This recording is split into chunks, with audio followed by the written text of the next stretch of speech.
Assalamualaikum warahmatullahi wabarakatuh.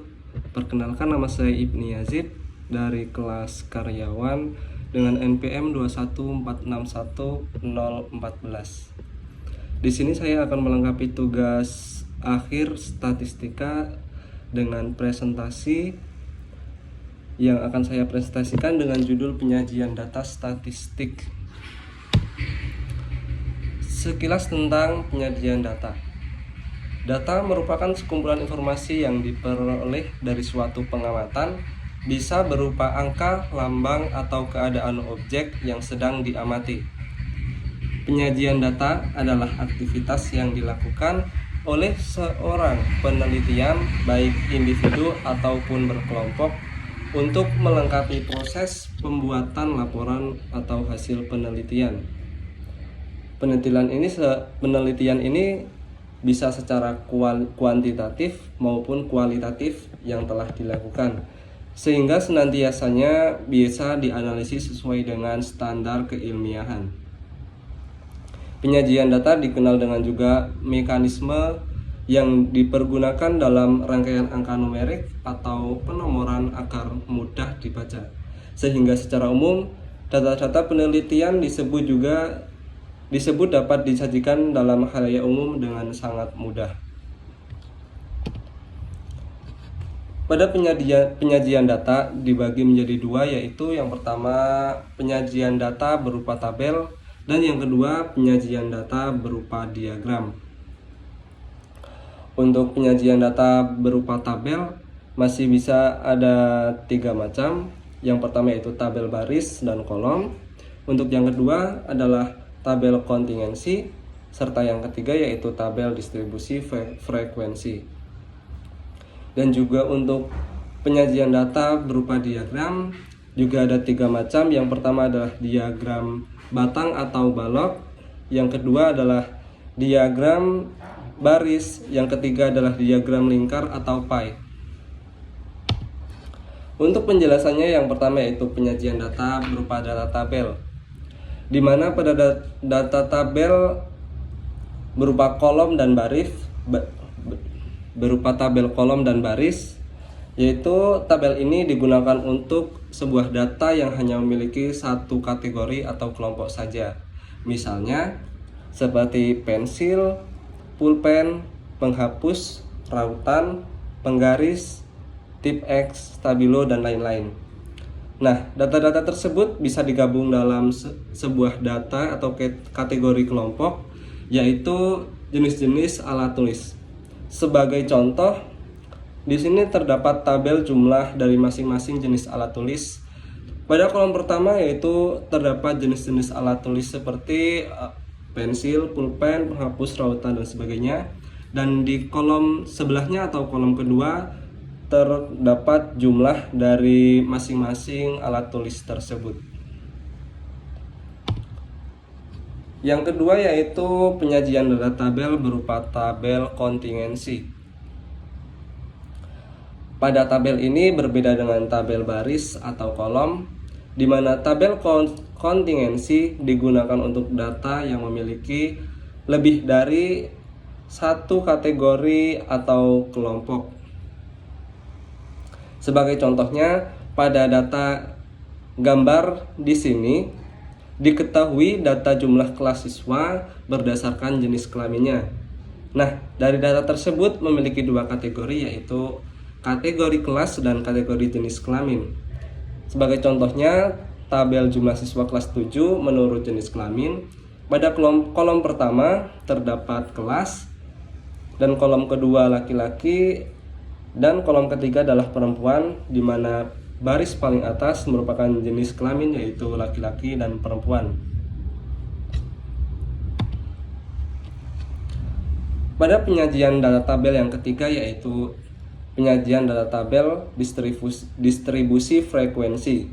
Pada tabel ini digunakan untuk data yang dikelompokkan dalam suatu interval atau selang nilai, di mana interval ini atau selang nilai ini harus memiliki jumlah yang sama antara selang nilai pertama, selang nilai kedua, selang nilai ketiga, serta seterusnya. Setiap interval Setiap interval nilai memiliki frekuensi atau banyak data. Biasanya kalau data yang kamu peroleh itu cukup banyak, kamu bisa menyajikannya dalam tabel ini agar bentuknya jadi lebih sederhana. Pada contohnya yaitu tabel nilai ulangan matematika harian kelas 7A, di mana pada kolom pertama terdapat interval nilai harian matematika ada 61 sampai 70, 71 sampai 80, 81 sampai 90, di mana interval di antara nilai-nilai tersebut mempunyai interval 10. Dan di kolom kedua ya terdapat frekuensi, di mana frekuensi merupakan jumlah dari interval tersebut. Sebagai contohnya pada interval 61 sampai 70 memiliki frekuensi 3. Dan di antara jumlah frekuensi tersebut merupakan jumlah dari total siswa yang mengikuti ulangan harian matematika ini. Yang kedua yaitu penyajian data diagram berupa diagram batang atau balok. Pada diagram batang biasanya digunakan untuk menyajikan data yang dapat dikategorikan atau dikelompokkan sesuai dengan nilai tersebut seperti nilai ulangan, jenis kelamin, pekerjaan, hobi, dan lain-lain. Dan data tahunan seperti harga barang dari tahun ke tahun, besaran keuntungan dari tahun ke tahun, dan sebagainya. Pada diagram batang data akan digambarkan seperti membentuk persegi panjang yang memanjang ke atas secara vertikal. Setiap persegi panjang harus memiliki lebar yang sama dan tidak boleh menempel antara satu dengan yang lainnya. Sebagai contoh terdapat tabel tinggi badan siswa kelas 7A, di mana tinggi badan siswa dalam bentuk cm, dan pada kolom kedua yaitu banyaknya siswa, di mana 135 cm ada 5 siswa, untuk 136 cm ada 6 siswa, 137 cm ada 10 siswa, 138 cm ada 5 siswa, serta 139 ada 4 siswa, dan total dari keseluruhan siswa adalah 30 siswa. Jika digambarkan dalam diagram batang, maka menjadi gambarnya di samping, di mana pada garis vertikal merupakan banyaknya siswa, sedangkan pada garis horizontal merupakan tinggi siswa dalam bentuk cm. Di situ tertera di mana pada batang pertama terdapat 135 cm tinggi badan siswa yang memiliki banyaknya siswa yaitu 5 siswa, dan 136 siswa memiliki ketinggian batang 6 karena banyaknya siswa merupakan 6 siswa. Begitupun seterusnya, 137 ada 10 siswa, 138 ada 5 siswa, serta 139 ada 4 siswa.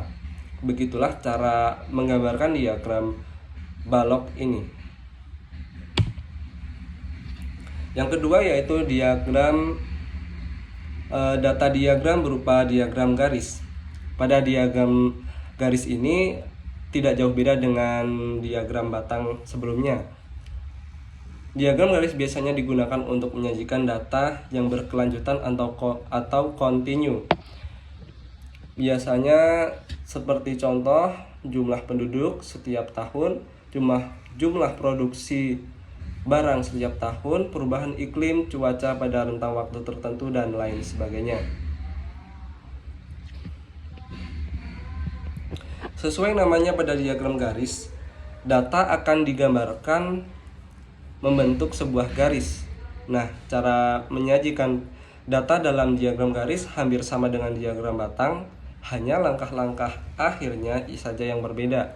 Kamu hanya perlu menarik garis secara berurut dari titik yang telah disesuaikan dengan data. Sebagai contoh gambar di samping, kita mengambil dari tabel tinggi badan siswa kelas 7A dari slide sebelumnya, yaitu ada 135 siswa, ada 135 cm, tinggi badan 135 cm yaitu sebanyak 5 siswa, dan 136 cm sebanyak 6 siswa, 130 cm 10 siswa, 138 cm sebanyak 5 siswa, serta 139 cm sebanyak 4 siswa. Di sini kita mengambil titik-titik pertemuan antara 135 dengan 5, yaitu pada titik pertama, kemudian ditarik garis menuju ke titik kedua, seterusnya menuju ke titik ketiga, keempat, dan kelima. Begitulah cara penggambarannya, di mana titik-titik tersebut harus dihubungkan satu sama lain secara berurutan. Untuk yang ketiga ini yaitu penyajian data diagram berupa diagram lingkaran atau diagram pie. Diagram lingkaran biasanya digunakan untuk menyajikan data yang dapat dikategorikan atau dikelompokkan. Di sini data akan digambarkan dalam bentuk lingkaran yang terbagi menjadi beberapa juring. Nah, juring-juring ini dapat dinyatakan dalam bentuk presentasi atau persen dan derajat. Besarnya presentase dan derajat dipengaruhi oleh besarnya nilai frekuensi data, sehingga setiap juring akan memiliki ukuran yang berbeda-beda sesuai dengan frekuensinya. Jika juring dinyatakan dalam bentuk presentasi, maka untuk satu lingkaran penuh total presentasinya adalah 100%. Jika diagram tersebut atau juring tersebut dinyatakan dalam bentuk derajat, maka untuk satu lingkaran penuh total sudutnya adalah 360 derajat. Untuk membuat diagram lingkaran, kamu harus menentukan besar presentase atau sudut setiap kategori datanya terlebih dahulu. Kamu bisa menggunakan salah satu rumus-rumus berikut ini. Di mana rumus-rumus diagram lingkaran, yang pertama adalah rumus diagram lingkaran dalam bentuk derajat. Rumusnya yaitu besar sudut sama dengan frekuensi dibagi jumlah data dikalikan 360 derajat. Dan yang kedua yaitu rumus untuk diagram lingkaran dalam bentuk persen atau presentase, di mana rumusnya adalah besar presentase sama dengan frekuensi dibagi jumlah data dikalikan 100%. Untuk penyajian data diagram ini, kalau kita ambil dari data tinggi badan siswa kelas 7A. Jika kita sajikan data tersebut dalam bentuk diagram lingkaran, maka hasilnya kurang lebih akan seperti ini.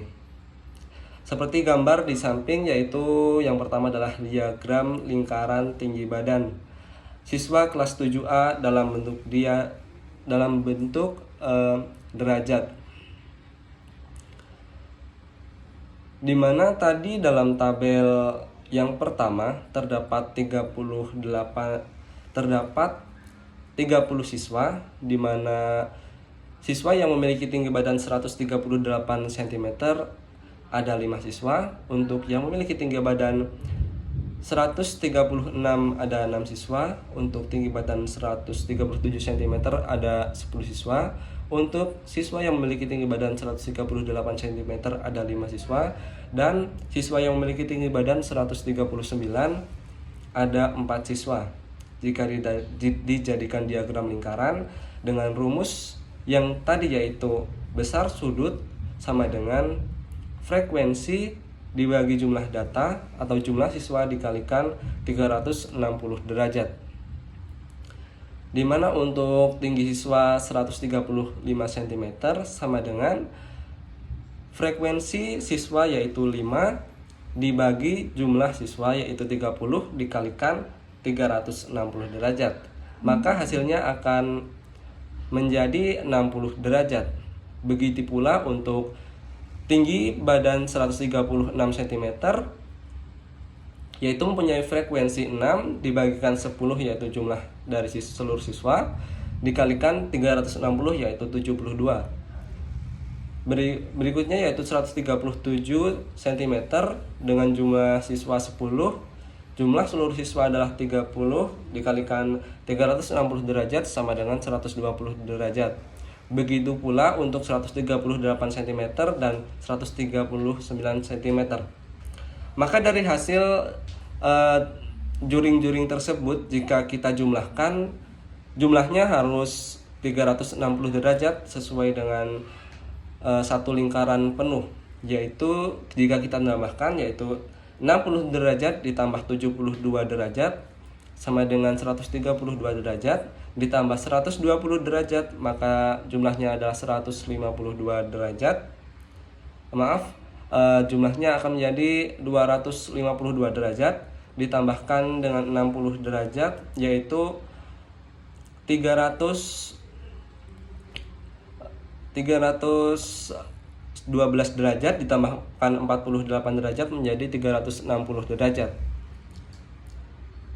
Dan juga pada diagram lingkaran berupa persen dengan rumus besar persen dari siswa yang memiliki 135 cm, yaitu tinggi 135 dengan frekuensi 5 dibagi 30 kalikan 100%, maka hasilnya akan menjadi 16,7%. Begitu pula dengan tinggi 136 cm akan memiliki persentase 20%. Untuk tinggi badan 137 cm akan memiliki persentase 33,3%, dan 138 memiliki 16,7%, 139 memiliki 13,3%. Maka jika dijumlahkan, persentase tersebut akan menjadi 100%. Begitulah, cukup sekian presentasi statistik penyajian data dari saya. Kurang lebihnya mohon maaf. Apabila terdapat kekurangan atau kesalahan kata dalam penyajian data atau penyampaian saya mohon maaf sebesarnya. Kurang lebihnya mohon maaf. Terima kasih. Wassalamualaikum warahmatullahi wabarakatuh.